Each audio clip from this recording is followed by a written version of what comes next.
अस्सलाम वालेकुम नाज़रीन, आप देख रहे हैं आहट न्यूज़ चैनल और मैं हूं इरफान इम्तियाज़। नाज़रीन करम, पाकिस्तान में इलेक्ट्रिक कारों की असेंबली जो है वो शुरू हो चुकी हुई है, मगर अभी तक जो है वो रुकावटें बरकरार हैं और मुख्तलिफ़ तरह की जो रुकावटें हैं इन इंडस्ट्रीज़ को उनका जो है सामना करना पड़ रहा है। सेरेस 3 को तैयार करना इतना मुश्किल क्यों था, आज के इस व्लॉग में हम डिस्कस करेंगे। और सेरेस क्या है? सेरेस पाकिस्तान ने मुकामी सतह पर जो है एक ऐसी गाड़ी जो है वो तैयार की है जो कि इलेक्ट्रिक गाड़ी है और इसमें तमाम जो फीचर्स हैं उस वाले से भी डिस्कस करेंगे।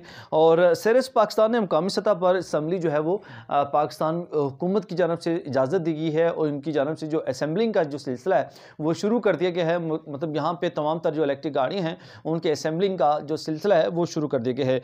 30% इलेक्ट्रिक गाड़ियों जो है वो चलाने का हदफ जो है वो बनाया गया है 2030 तक। और 2030 से पहले जितने भी पाकिस्तान के अंदर जो गाड़ियाँ होंगी ओवरऑल उनमें से 30% जो गाड़ियाँ होंगी वो तमाम इलेक्ट्रिक गाड़ियाँ होंगी। ये एक टारगेट, ये एक हदफ जो है वो बनाया गया है पाकिस्तान गवर्नमेंट की जानिब से, जिसके तहत जो पाकिस्तान के अंदर जो है वो असेंबलिंग का जो सिलसिला है वो शुरू किया गया है। और जो फ़ॉरेन मुख्तलिफ़ कंपनीज़ हैं जो कि गाड़ियों की असेंबलिंग करती हैं या गाड़ियाँ तैयार करती हैं, उनको जो है इसकी ऑफ़र्स जो है वो दी गई हैं। फ़िलहाल जो है वो 2 इलेक्ट्रिक कारें हैं, होंडा वी और सेरेस 3 जो है वो मुतारफ़ करवाई गई हैं, जो कि पाकिस्तान के अंदर असेंबलिंग का जो उनका सिलसिला जो है वो शुरू हो चुका हुआ है।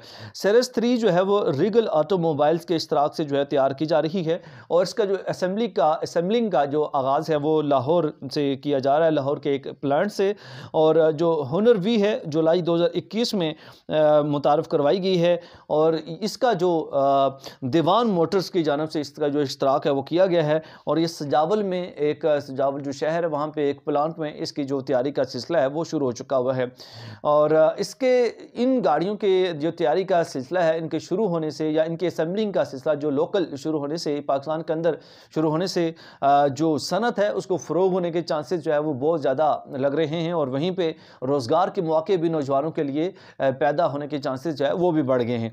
20 नवंबर से जो है 20 नवंबर को वफाकी वज़ीर सनत जो है उनकी जानब से ऐलान किया गया था कि इलेक्ट्रिक जो व्हीकल पॉलिसी है 2025-2030 के तहत जितने भी नए सरमायाकार होंगे, नए सरमायाकारों को जो है वो पुरकशिश मुराद दी जाएंगी, जिसके बाद जो है वो पाकिस्तान के अंदर जो असेंबलिंग के लिए जितने भी फॉरनर मुख्तलिफ जो कंपनीज हैं उनका जो इंटरेस्ट है, उनकी तवज्जो जो है वो बढ़ गई थी। और उसके बाद उन्होंने अपनी जो उसके ख्वाहिश का इजहार किया कि वो पाकिस्तान के अंदर आके इन्वेस्टमेंट करें और पाकिस्तान के अंदर आके इलेक्ट्रिक गाड़ियों की असेंबलिंग का आगाज़ करें।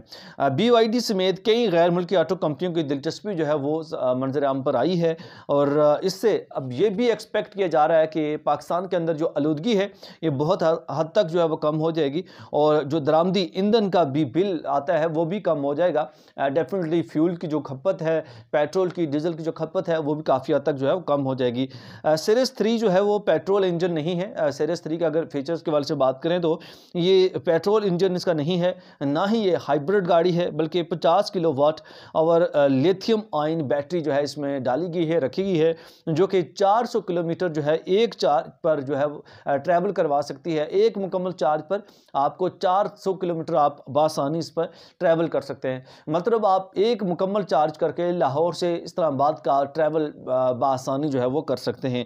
इसी तरह अगर हम बात करें तो DC फास्ट चार्जिंग इसके अंदर जो कैपेबिलिटी रखी गई है और 80% चार्जिंग इसकी मैज़ 30 मिनट के अंदर हो जाती है। मतलब अगर आप चार्जिंग पे लगाते हैं तो सिर्फ 30 मिनट के अंदर आपकी गाड़ी जो है 80% ये चार्ज हो जाएगी। अगर हम इसके टॉप स्पीड के वाले से बात करें तो 160 किलोमीटर फी घंटा की रफ्तार से ये सफ़र कर सकती है और इसकी जो टॉप स्पीड है 160 किलोमीटर है। सेफ्टी फीचर्स के वाले से अगर हम बात करें तो 6 एयर बैग्स इस गाड़ी के अंदर रखे गए हैं, पार्किंग रिडार्स हैं और सीन कैप असिस्ट है और इसके अलावा अगर हम बात करें तो कोलिजन वार्निंग है इसके वाले से और ऑटोमेटिक इमरजेंसी ब्रेकिंग है। इसके अंदर 360 डिग्री कैमरा है। और अगर हम इसकी प्राइस के वाले से बात करें तो जो इम्कानात हैं वो 85 लाख रुपए तक के इम्कानात बताए जा रहे हैं पाकिस्तान के अंदर कि ये जो गाड़ी है 85 लाख तक की जो वो जितने भी क्लाइंट्स हैं उनको अवेलेबल हो सकती है। इसी तरह अगर हम होंडा वी के वाले से इसके फीचर्स के वाले से बात करें तो ये एक छोटी इलेक्ट्रिक कार जो है वो बनाई गई है है और दो वेरिएंट्स 18.5 और 29.9 किलोवाट आवर की बैटरियाँ इसमें नस्ब की गई हैं। 200 और एक बैटरी जो है वो 200 और दूसरी जो है 300 किलोमीटर की रेंज रखती है, जिस पर ये ट्रैवल करवा सकते हैं। हॉनर वी 3.0 जो है, अगर इसकी बात करें तो ये ज़्यादा से ज़्यादा रफ्तार इसकी 100 किलोमीटर है। सेफ्टी फीचर्स जो है वो 2 एयर बैग्स हैं, इसमें ABS है और ABD ब्रेक सिस्टम जो है वो इसके अंदर लगाए गए हैं।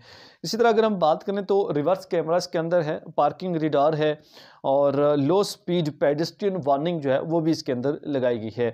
और इसके अलावा अगर हम हॉनर वी 2.0 की बात करें तो इसकी जो प्राइस है वो अब तक 40 लाख के करीब बताई जा रही है, जो एक्सपेक्टेड है। इस तरह हॉनर वी 3.0 की जो प्राइस है वो 50 लाख की मार्केट प्राइस जो है वो एक्सपेक्ट की जा रही है। उम्मीद करता हूँ व्लॉग आपके लिए इंफॉर्मेटिव रहा होगा। एक नए व्लॉग के साथ हाजिर होगा, तब तक के लिए इजाज़त दीजिए। अल्लाह ने के बाद।